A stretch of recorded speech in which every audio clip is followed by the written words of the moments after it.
Hey everybody, the past few days have been kind of wild. Lots of wind, lots of wildfires, lots of smoke. We lost internet access, we lost cell phone service, we lost power overnight.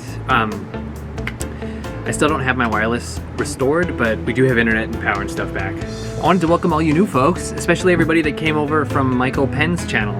It's kind of a funny experience, you know, you sit there thinking you're screaming to the void about something really niche like vertex operator algebras, and lo and behold, the void answers back.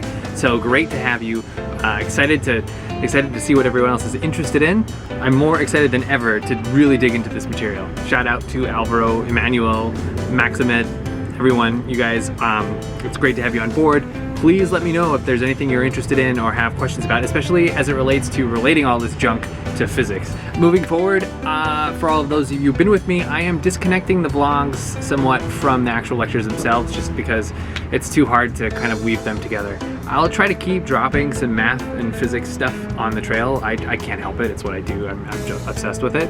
But I'm not going to try to find any way to blend them together. In addition, I'm going to be dropping a bunch of other kind of math related videos as well. So I'm excited for that. Coming soon, I've got 2 new sets of videos coming. The first is going to be basically chapter 2 of FLM, but I'm going to enhance it a little bit with some discussion of quantum fields and specifically conformal field theory, just to see how all of these ideas relate together. Chapter 2 in FLM really is devoted to these formal series, and formal series is a mathematician's way of describing quantum fields, and so it's interesting to kind of bring these two things together, because if there's one thing physicists often don't worry about, it's whether or not something exists. Whether or not something is appropriate to be talking about, whether or not it makes mathematical sense. So it'll be great to compare and contrast. See, the second set of videos that I'm putting together is just another smash of knot theory videos. Some that are a little bit more general and theoretical in nature, and some that are, again, a few more of the kind of examples. I've got all the 7 crossing knots ready to go. So, okay, so I guess that's all I wanted to say for now. So without further ado, please enjoy the next installment of my trail vlog.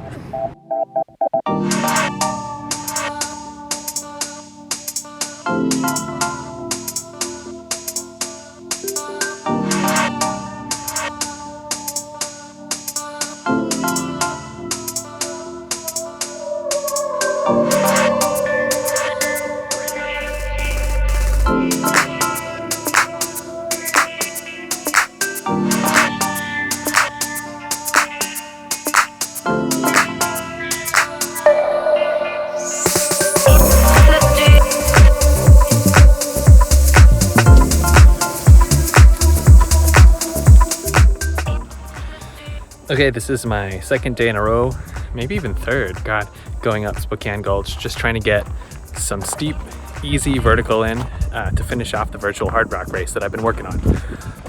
I think I have 2 or 3 laps left, so last day of the race, so let's get after it.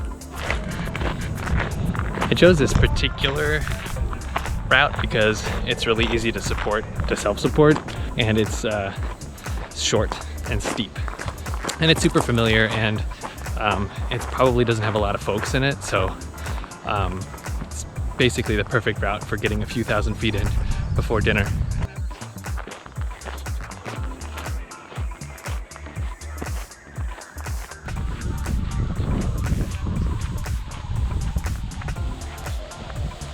A cold front moved in today from Canada, which is causing all kinds of havoc for the folks out there fighting fires.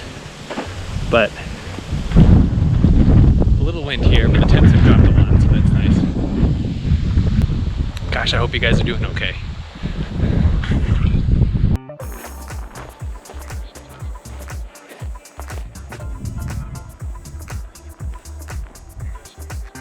I'll stash a little water, stash some snacks. Great, let's get started.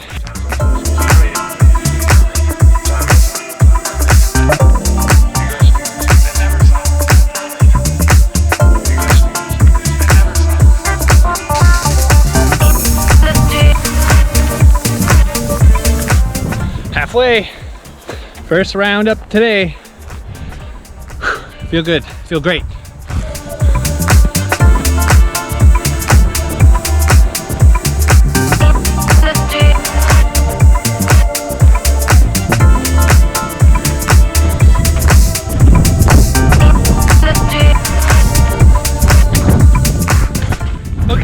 to the top.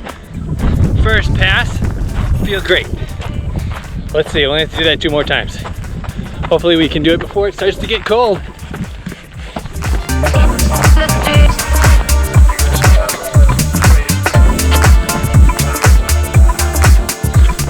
Okay, tag the bottom, head back up. Feeling okay, pretty good actually, considering. Nice and calm down here.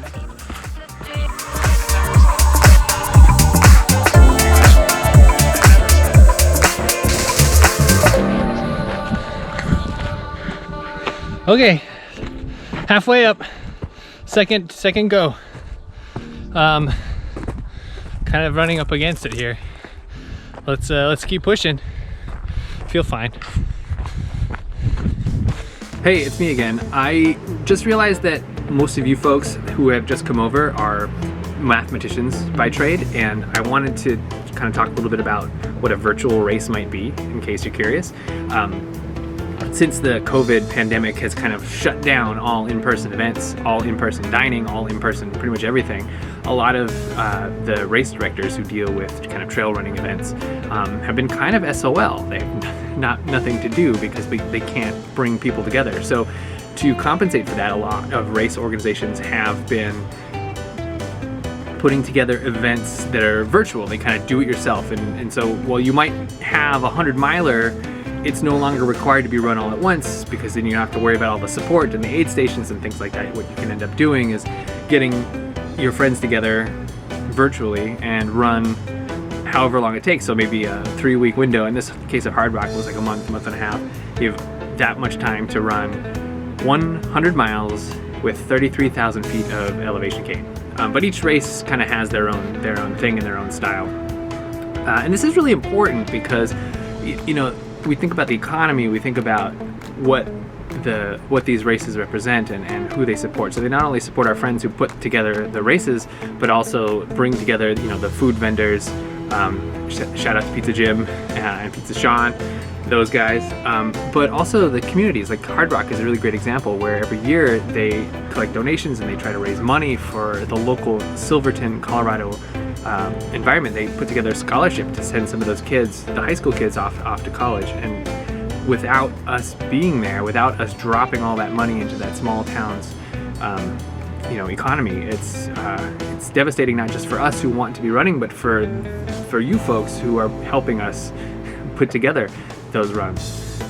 So these virtual races are a way to not only continue the community, but also raise money for these projects again. So I know that a lot of that money raised from the virtual Hardrock is going to go straight into some of these important causes in Silverton, Colorado. So anyway, that's all I want to say.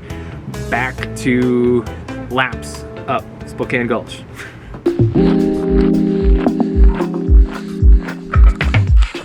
Okay, two laps.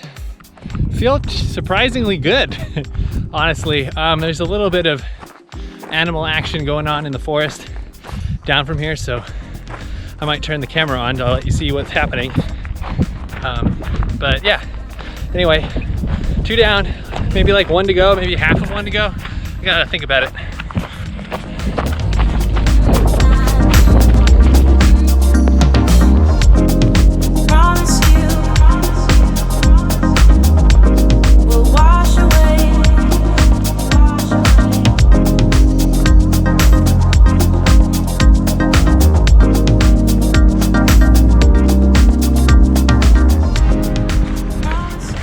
Okay, feeling the best yet today, and I'm going up for my 3rd lap, and I think that's gonna be it.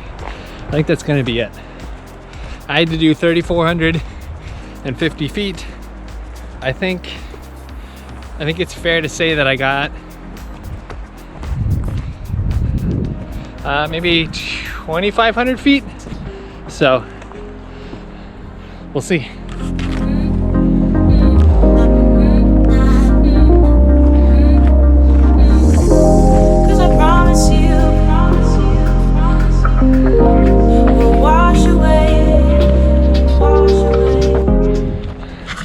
Just past halfway on my 3rd lap. I'm feeling it now. Popped a goo Might do another one before I turn around, but this is it. Pretty stoked. So I'll check in at the top.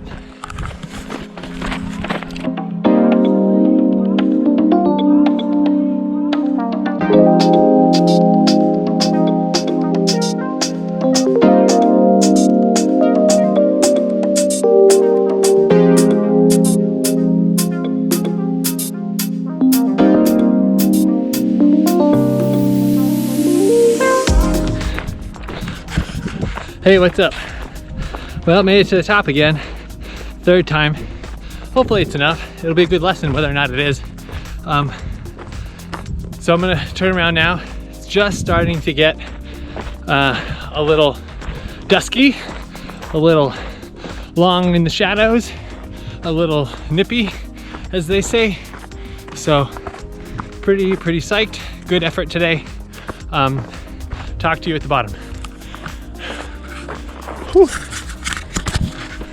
Curiously, I ran into, or almost ran into, some folks that were coming up, or rather, they were up high on the trail, but they were turned around, heading back down as if they didn't want to go any further.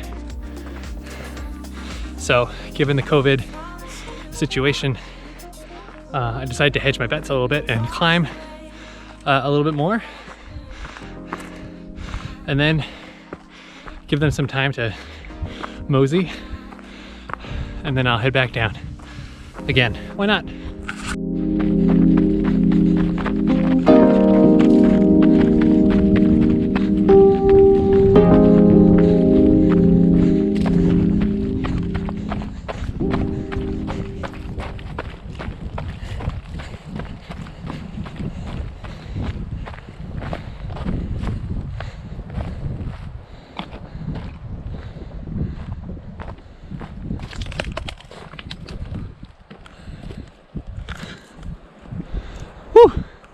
Good day. This has been a good run.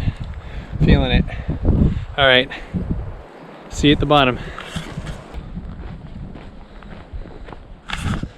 Okay, we're down. We're done. That was, whoa, it's a little tough. But the one big victory, personal victory for me today has been not falling once on that whole downhill. So anyway, see you guys soon.